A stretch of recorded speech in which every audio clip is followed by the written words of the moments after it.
গালি একটাই, আওয়ামী লীগ। এটাই আমাদের নতুন গালি, আওয়ামী লীগ। উন্নয়ন ব্যাংক থেকে আপনাকে পাগল বানায় ফেলবে ব্যাংক, কারণ টাকা জমা দিচ্ছেন না। আর ওরা হাজার হাজার কোটি টাকা চুরি করে, কোনো খবর নাই, কিন্তু সালাম দিয়ে কথা বলে। আমাদের ওই জায়গাতে বেরিয়ে আসতে হবে।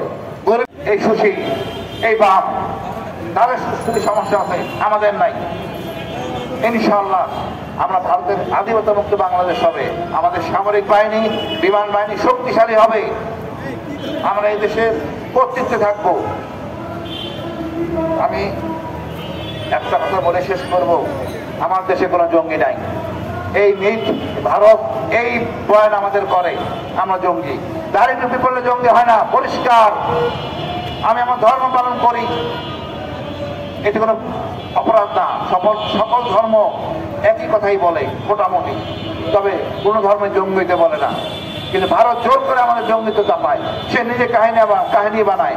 আমি সরকারকে বহুবার বলছি, যতগুলো জঙ্গি নাটক হয়েছে প্লিজ এগুলিকে আপনারা কমিশনের যাচাই করুন, আসলে কি ঘটেছে।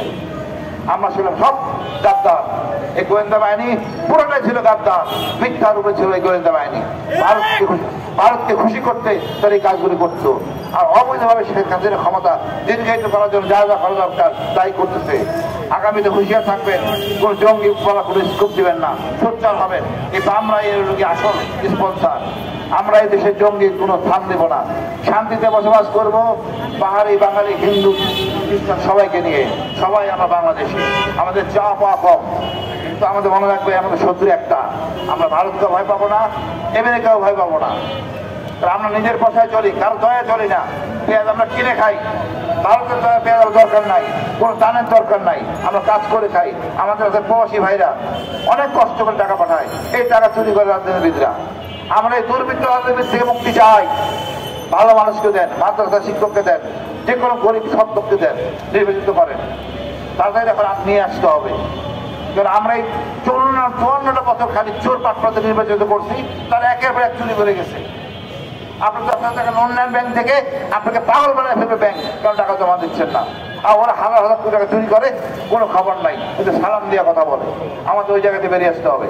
গরিবের জন্য বাংলাদেশ, এই গরিবরাই বাংলাদেশটা সৃষ্টি করছে। এই আমজনতাই আগস্ট বিপ্লব করছে, এদের পাশে থাকতে হবে। একটা কথা বলে শেষ করবো, আওয়ামী লীগকে চিনতে গেলে একটা কথা বলতে হবে আমার। অত কিছু ইতিহাস আমি জানি না, ফেরাউনের কথা জানি, নমরুদের কথা জানি, তবে তাদের বংশধর খারাপ ছিল এটা আমি জানি না। তবে আওয়ামী লীগ তার বংশধর হলো একই, কুলাঙ্গার, ধর্ষক, লুটেরা, বাটপার, মিথ্যাবাদী, গণহত্যাকারী, এটা আওয়ামী লীগ। আমরা আর কুকুরের বাচ্চা, শুয়োরের বাচ্চা গালি দেওয়ার দরকার নাই, গালি একটাই, আওয়ামী লীগ। এটাই আমাদের নতুন গালি, আওয়ামী লীগ। আমি মনে করি দেশটাকে আমরা সৎপথে নিয়ে আসতে হবে, সোজা হয়ে কথা বলতে হবে। সবাই কথা বলবেন, আমি একা কেন, আমি চেষ্টা করতেছি আমাদের মিলিটারি অফিসার যারা আছে সবাইকে নিয়ে আসতে। তোমরা সবাই কথা বলো, জনগণ কথা বলবে, ভারত সোজা হয়ে যাবে। আপনি লালমনিরহাট সীমান্তে দেখছেন, একটা কাছে নিয়ে বিবিআরের কাছে ছিল একটা সাধারণ গ্রামের সৈনিক, কৃষক। ওইটা কতটা ইফেক্ট ফেলছে ভারতের কাছে।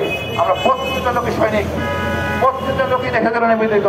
ইনশাল্লাহ আমরা নতুন সুস্থ দেশ দেখবো। আমাদের ছাত্ররা আছে, মা আছে, ভাই বোন আছে। এই আগস্ট বিপ্লবে বারা ছিলেন, সাথে বোনরা ছিলেন, কৃষক, শ্রমিক, রিক্সারা সবাই ছিলেন। আমরা আগামীতেও আমরা সবাই একসাথে থাকবো। আমরা সব রাজনীতি চাই, দুর্বৃত্ত থেকে মুক্তি চাই, ভালো রাজনীতি চাই। আমরা সবাই খালেদা জিয়ার জন্য দোয়া করবো, ওনার জন্য আশু মুক্তি কামনা করি, এবং এই দুর্বৃত্তের রাজনীতি, ভারত প্রেমের রাজনীতি থেকে মুক্তি পেয়ে দেশটার জন্য মঙ্গল কামনা করবো। বাংলাদেশ বিপ্লবী হোক।